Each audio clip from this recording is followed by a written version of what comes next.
Oi, Cristine, boa noite. Oi, boa Vamos noite. Vocês estão me continuar ouvindo? aí nesse evento maravilhoso. Hoje é o dia que nessas mini palestras só tem mulheres. Iniciamos com a Tati, agora a gente vem com você sobre priorização em testes. Seja muito bem-vinda. Estamos muito felizes de ter você aqui e pode conduzir aí o seu tema. Fica à vontade. Primeiramente, boa noite para todo mundo, né? Gostaria de agradecer ao João Júnior aí a oportunidade de falar.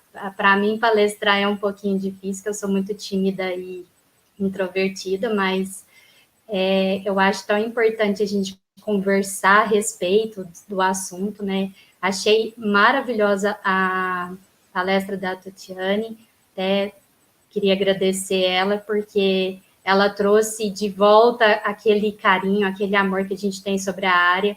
Então, às vezes, a gente fica meio desanimado, mas aí quando a gente escuta a Tatiana, fala, não, agora eu dou conta, agora é Por bom, né? aí.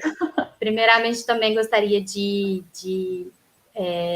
prazer em conhecê-la, Mari Duquia, porque eu acompanho pelo Instagram, tudo e tal, mas nunca tive a oportunidade de conversar pessoalmente, entre aspas, online, né? Uhum. E prazer em conhecê-la. Eu acho que você fomenta bastante sobre a área e isso é muito importante porque essa visibilidade não é só para os profissionais de QA, mas também de gestores, de diretores e de líderes de toda forma geral, em que vê esse conteúdo e tem oportunidade de também aprender com relação à área e também trazer um pouquinho de quando a gente conversa aí, fala, não, eu já sei porque eu vi lá no Instagram da Mari do QA. Então, Muito legal. primeiramente, eu gostaria de agradecer mesmo. Aí, se também, da mesma forma, se alguém tiver alguma dúvida, quiser interromper também, fica à vontade, não O vejo Paulo está problema nenhum. falando aqui para você ficar de boa, que está em casa. A gente está Então todo tá bom. mundo Não, junto. Pode? ótimo. Como eu sou mineira, vou descer o pão de queijo para todo mundo. Isso, cafezinho, ó, fechou. Ai, ai. Pode Beleza, ficar à então, vontade, vamos lá. então. Vai Eu lá. vou compartilhar minha tela aqui. Tá bem.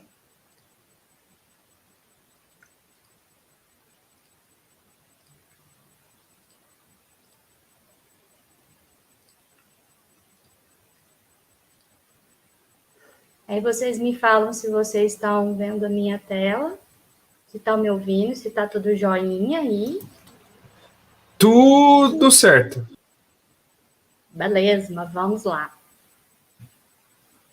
Bom, eu primeiramente gostaria de só sintonizar, né, que o assunto que eu vou falar é a respeito de priorização de testes, que vem a pergunta, o que testar primeiro, né? Então, antes de me apresentar, eu gostaria de fazer um minuto de sabedoria, por assim dizer, né, fazer um momento aí de reflexão do dia, que tem uma frase do James Bach que eu gosto muito, né, que ele fala o seguinte: por que testamos? Testamos para desenvolver uma compreensão abrangente do produto e dos riscos que nos cercam. Testamos para encontrar problemas que ameacem o valor do produto ou que ameacem a conclusão bem-sucedida e no prazo de qualquer tipo de trabalho de desenvolvimento. Testamos para ajudar a empresa, gerentes e desenvolvedores a decidir se o produto que eles têm é o produto que eles desejam. Então, queria deixar essa frase para uma reflexão, porque às vezes a gente fala tanto de teste, teste, automatizado, teste, teste, mas por que testamos? Por que nós desempenhamos esse papel que a gente faz hoje? E eu acho que essa frase traz essa reflexão, principalmente o que mais me marca é essa questão de testarmos para desenvolver uma compreensão abrangente do produto e os riscos que o cercam. Então, primeiramente, oi, sou Cristine Candeloro, sou analista de teste hoje, sou formada em ciência da computação, pleiteando a vaga de que é a Tech Lead, vamos ver o que vira. Formada em ciência da computação, tenho pós-graduação em banco de dados e tenho as certificações CTFL e CTFL-AT. Gosto da área de designer UX e sou estrategista. Essa parte de design UX, para mim, foi muito importante porque ela me ensinou a importância da empatia. Ela me ensinou do fato de você ter a oportunidade de observar o seu usuário utilizando o sistema que você testa e de uma escutativa você entender como que o usuário usa. E isso te traz te abre a mente de uma forma muito alta, muito grande, para exatamente que faz mais sentido você testar, porque você entende como que o outro usa aquela aplicação ou aquele sistema que você está efetuando. Hoje eu faço parte da comunidade de Uberbug, mas na verdade desde 2014 no iTest, que conheci o João Júnior. João Júnior, não, vamos junto, vamos fazer. E a gente fez o iTest, foi um dos primeiros eventos aqui em Uberlândia, né? E foi um evento muito gostoso, porque é tão bom você encontrar pessoas e aprender com elas. Eu acho que eu faço parte de comunidade para aprender. E também o networking, né? E também com a Uberbug a gente teve a oportunidade de fazer muitas palestras em faculdades também, porque às vezes a gente tem a necessidade de procurar no mercado profissionais, alguma coisa nesse sentido, e a gente percebeu que se a gente começar a mostrar nas faculdades, mostrar nas universidades o que é a área, meio que nós fazemos, então a gente viu um ganho com relação a isso e trazer também essas pessoas que estão começando a participarem de uma comunidade também e até ter uma oportunidade de palestrar, mesmo tímida, meio assim, tal, mas ter a oportunidade de palestrar a respeito do assunto. Então, essa é a Cristine, né? Eu também vim da área de suporte e cheguei na área de qualidade, de teste da empresa, e aí o primeiro desafio que me passaram foi, olha, a gente vê que a área precisa de profissionalização. E eu gostaria que você encabeçasse essa parte de profissionalização da área. E aí, nesse ponto, o que eu falei? Como eu sou estrategista, eu preciso de uma estratégia. E aí, eu fiz o seguinte, pensei comigo, vou me investir em certificações, porque em meados de 2010, 2011, eu não tinha essa galera show de bola, né? Algumas sim, Júlio Lima, né? Elias Nogueira, a gente tinha essa galera, mas não era tão fomentado igual era hoje. Então, eu vi na certificação a possibilidade de obter conhecimento e usufruir desse conhecimento e até na época, quando a gente foi realmente fazer a estruturação da área, até ajudar o RH na descrição de cargo, ajudar o RH no processo de seleção, de, às vezes, até ir lá e fazer uma entrevista um pouco mais técnica, acabou que a gente ajudava. Então, acaba que você vai, nessa profissionalização, teve a oportunidade de ir crescendo a área dentro da empresa. Foi fácil? Não, não foi. Foi difícil pra caramba. Então, esse foi o meu primeiro desafio, e aí, estrategista igual eu sou, eu fiz essa estratégia e fui obtendo conhecimento, fui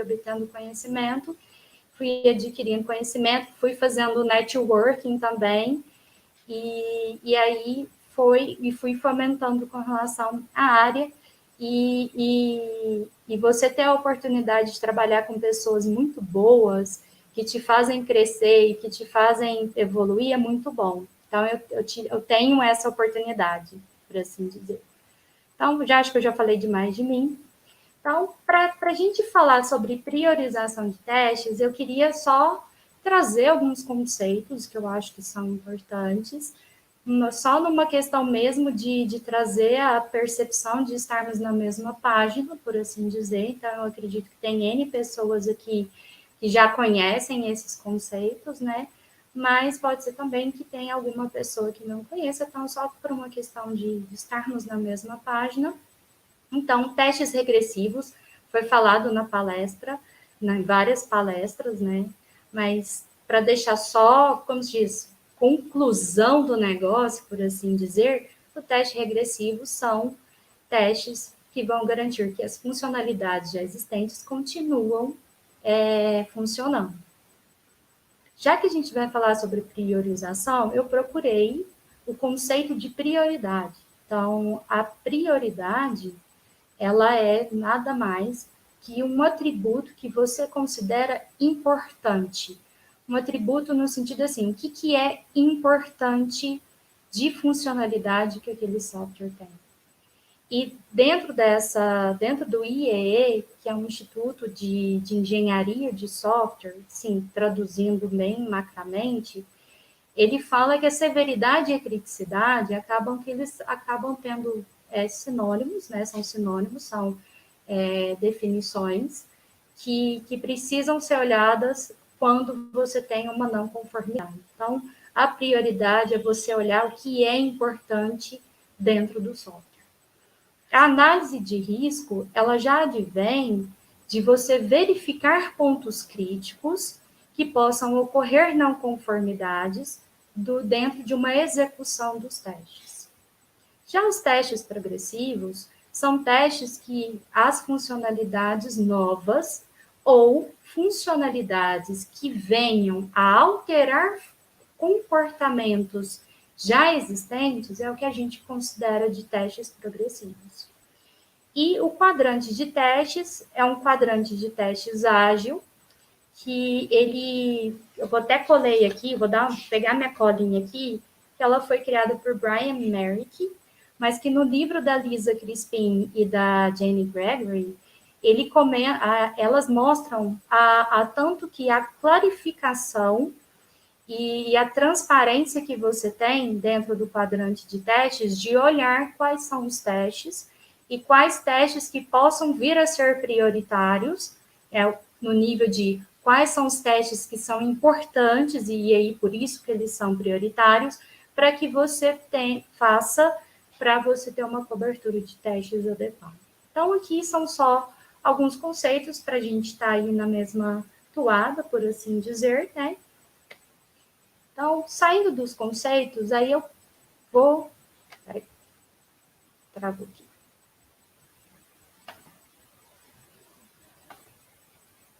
Então, em cima desses conceitos, trazendo para uma realidade de um contexto que eu vivenciei. Dentro da empresa, a gente foi criando, à medida que foi evoluindo a área, vai evoluindo o processo de desenvolvimento da empresa, a forma de metodologias de métodos que forem utilizados, enfim. Então, chegou num ponto em que a gente começou a ter uma equipe que olhava mais para os testes regressivos e a gente tinha a equipe que olhava para os testes progressivos. Os testes progressivos eram o que a gente chama a equipe de QA de projetos. E os testes regressivos são aqueles que vão usufruir dos testes que foram criados e usufruir desses testes para verificar a possibilidade de que não houve quebra dentro dos comportamentos novos, não houve quebra com aquilo que já existe. E aí, eu estava no processo de testes progressivos e aí eles falaram, não, a gente precisa que você vá para os testes regressivos. Só que, como eu já estava muito tempo nos testes de projeto, eu precisei verificar como que a coisa estava andando. Então, eu meio que entendi que primeiro eu vou verificar como as coisas estão sendo feitas, como que eles estão fazendo o trabalho, para eu poder inserir. Eu não queria, como se diz, chegando e falar, agora a gente vai... Não, falei, eu preciso inicialmente fazer um levantamento dos testes regressivos. Que levantamento que é esse? Eu precisava saber quais testes automatizados existentes e quais manuais que são executados, qual era a massa de dados que eles estavam trabalhando. Então, primeiramente, eu fiz uma sintonia. Verifiquei o que já existia, como que eles estavam fazendo, como eles estavam executando, como que era o processo deles. Só que, conjuntamente a esse levantamento de testes regressivos, eu vi a necessidade de começar a entender a jornada do usuário. Principalmente depois que eu fiz o curso de Designer X, eu falei assim, eu quero saber quem é essa pessoa, quem é as empresas que estão usufruindo desse produto, deste software. E a jornada do usuário, o que eu fiz? eu parecia uma galinha da Angola na empresa, andando o tempo inteiro na empresa, sentando do lado do Product Owner, indo para o suporte, sentando do lado dos líderes do suporte, qual que são as maiores dores, sentando do lado dos devs e mostrando para ele, ó, aqui é onde está tendo mais dor, etc.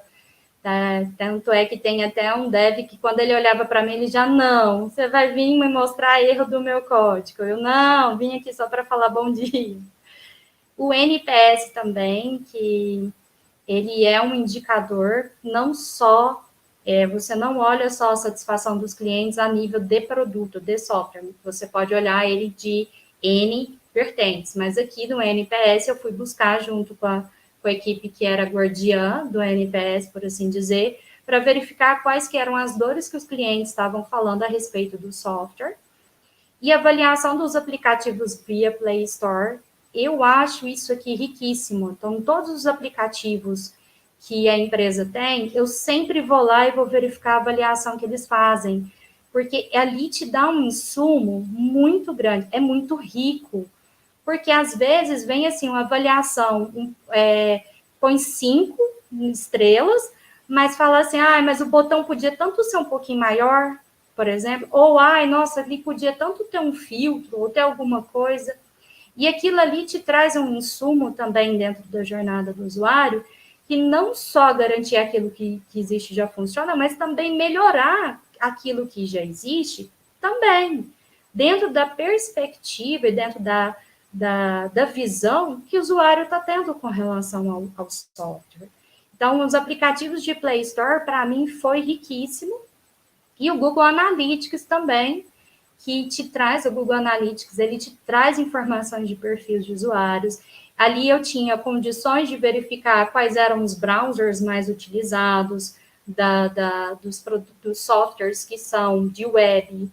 Então, o Google Analytics também me dava quais eram as rotinas que estavam mais sendo acessadas. Então, isso te dá um insumo muito grande para entender se os testes que você tem e que foram criados realmente estão sendo abrangentes, né? E aí, depois que eu fiz esse levantamento de quais testes que existiam e de trazer essa jornada de usuário, eu vi a necessidade de priorização, que aí depois a gente continua o bate-papo por aqui, mais focando na priorização, mas uma vez priorizado, criados os testes, se caso não já existissem, aí vem o monitoramento, que é exatamente acompanhar os erros encontrados pelos clientes, a causa raiz desses problemas e casar com os testes regressivos. Então, tem alguns erros que às vezes podem ser encontrados pelos clientes e você vê que existe muito mais a necessidade de mudança de processo dentro da situação, porque às vezes você tem o teste, você rodou, mas por questão de processo, aquele erro foi, por exemplo.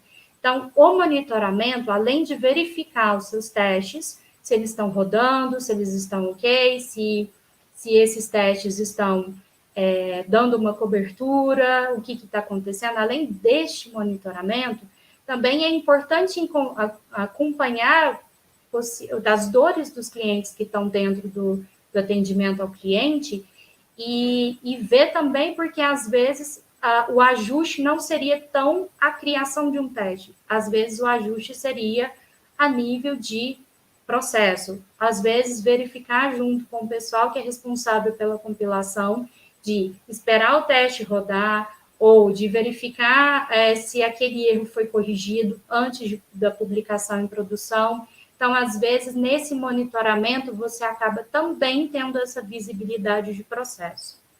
Mas, continuando o nosso bate-papo, eu quis trazer um pouquinho mais sobre a priorização. O que eu fiz de priorização? Porque, à medida que eu fui levantando a jornada do usuário, os softwares, os produtos, os modos, eu fui vendo que eu estava lidando com um produto enorme, muito grande. E quando você trabalha numa empresa que o produto é enorme, quando eu falo produto, são muitos módulos, são muitos segmentos, são muitos perfis de usuários diferentes. Então, isso tudo, eu falei assim, gente, eu tenho que testar a China. Então, do tamanho que eu me vi dentro do que era o sistema de verdade, e fazer todo esse processo de monitoramento e de criação, de levantamento de testes e todo esse processo, eu falei, eu preciso de uma estratégia. E qual que é a estratégia que eu utilizei? A priorização. A gente tem N formas de priorizar, N formas. Mas a priorização de testes, dentro dos testes regressivos, eu falei assim, eu preciso fazer esse levantamento baseado em risco. Então, foi a forma com qual eu encontrei. Então, esse slide aqui, eu acho que ele apresenta somente, assim, a ponta do iceberg, sabe? A priorização de testes baseado em risco, ela é muito maior que esse slide, por assim dizer. Mas aqui é só aquele ponto de olhar para isso, de verificar sobre isso, né? E aí, dentro dessa priorização, considerando que eu tinha um produto enorme para testar, enorme de funcionalidades, né? E aí eu vi que os testes regressivos baseados em riscos ia me trazer uma visão melhor com relação a o que eu preciso priorizar, o que é importante que isso continue funcionando mesmo. Isso aqui não pode dar erro.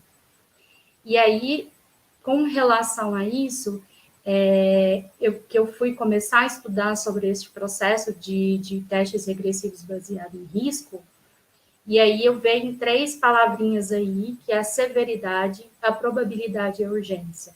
Então, lá nos conceitos importantes que eu comentei sobre a análise de risco, que é verificar os pontos críticos com relação à possível não conformidade, e aí dentro dessas 3 palavras me surgiram 3 perguntas estratégicas que fez eu me ajudar bastante em responder a pergunta, o que testar primeiro? Então, a primeira pergunta vem da severidade e criticidade, qual é o grau de impacto se ocorrer indisponibilidade da funcionalidade.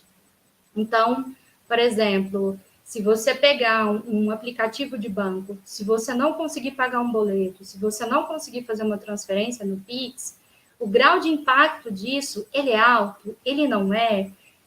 Se tiver a indisponibilidade desses serviços dentro do aplicativo, eu vou ter um grau de impacto muito grande de indisponibilidade dessa funcionalidade. Então, eu fui me perguntando, né, como o sistema era muito grande, eu trabalhei em segmentos, em perfis de usuários diferentes, e para cada segmento eu fui fazendo essas perguntas para entender quais que eram as funcionalidades que teria um grau de impacto enorme se ela tivesse indisponível.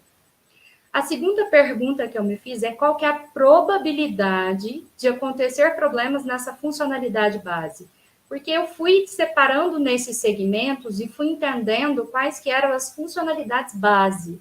Isso daqui precisa funcionar, isso daqui não pode sair com erro, porque isso eu vou trazer um impacto, eu vou trazer um problema de operacionalização dos clientes com relação a essa funcionalidade. Então, qual que é a probabilidade de acontecer se, vamos supor, os sistemas que são integrados, eles caírem? A aplicação ou o sistema ele vai ter condições de reestruturar-se novamente pelo fato da indisponibilidade de um sistema de terceiro, por exemplo. Então, qual que é a probabilidade de acontecer isso? E aí eu fui fazendo esse tracejo, por assim dizer. E a pergunta 3 é qual que é a urgência? Se eu tiver uma indisponibilidade dessa funcionalidade e a probabilidade desse risco acontecer, qual que é a urgência? Qual que é o prazo que eu tenho para resolver esse problema?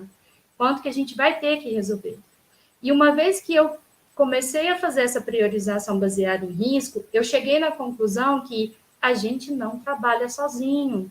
Por mais que a gente vá lá, teste tudo, mas quando acontece um erro, e este erro ele está baseado num risco muito alto, a urgência de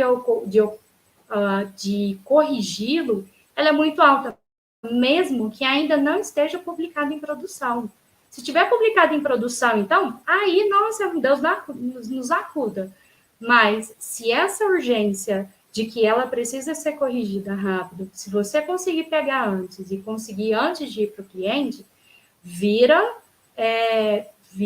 a possibilidade de, ufa, conseguimos não fazer isso chegar, ou se chegou, a gente conseguiu corrigir rápido. Então, aqui, eu entendi um tanto que é importante o trabalho em equipe, porque eu fui vendo pessoas chaves dentro da área de desenvolvimento, vi dentro da equipe, que essas pessoas chaves sempre ajudam que quando esse processo acontece e que você precisa correr para corrigir, seja já publicado em produção ou ainda internamente, de você ter que urgentemente corrigir aquilo ali para você ter uma possibilidade de continuidade, às vezes, para rodar testes, seja eles manuais, por exemplo.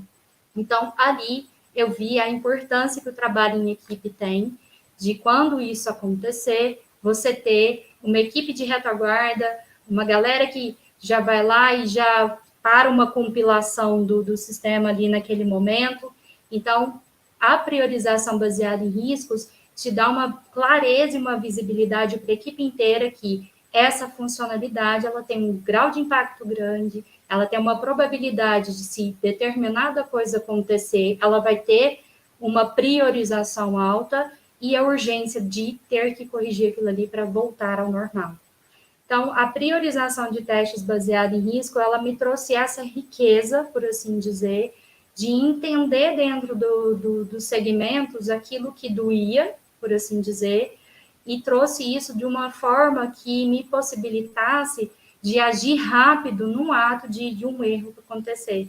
Por mais que às vezes a gente tenta cercar o máximo que a gente pode, ainda existe sim a questão de ir um erro ainda em produção. Por mais que às vezes a gente tenta cercar o máximo que a gente pode.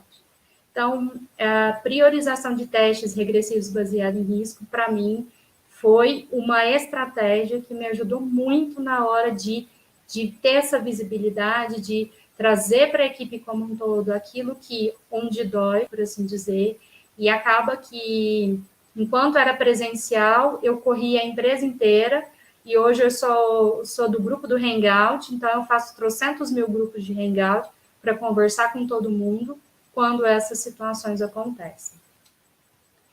E aí, não só dentro da priorização, não é só vista, por assim dizer, dentro dos testes regressivos. Quando você está numa visibilidade de umas novas funcionalidades para serem aderentes ao sistema que a gente testa, esses testes progressivos também, sim, existe. Você pode também utilizar a questão de bases de risco para análise de risco, por assim dizer, nos testes progressivos. Eu gosto muito do quadrante de testes exatamente por essa clarificação de quais testes que a gente pode fazer, ou pode até ter mais testes com relação a esse quadrante, mas ele te traz uma visibilidade enorme com relação a quais testes a equipe, o time, pode estar fazendo e que aquilo que pode ser de primeira a ser testado é aqueles que às vezes você pode trabalhar na análise de riscos e priorizar esses testes em detrimento dos outros, mas que esses é porque você fez a análise de severidades, a análise de criticidade, de urgência e de impacto. Então, aqui eu acho que nos testes progressivos a gente tem a priorização, a gente tem a priorização de backlog e tudo tal, mas aqui o meu foco é priorizar no sentido de trazer quais são os testes mais importantes, por assim dizer, porque de verdade a vontade que a gente tem é para testar tudo, fazer tudo, mas nem sempre isso é possível. Então, dentro dos testes progressivos, o quadrante de teste traz clarificação para o time, no sentido de que ele é possível você, através desses testes, ter uma cobertura de teste adequada.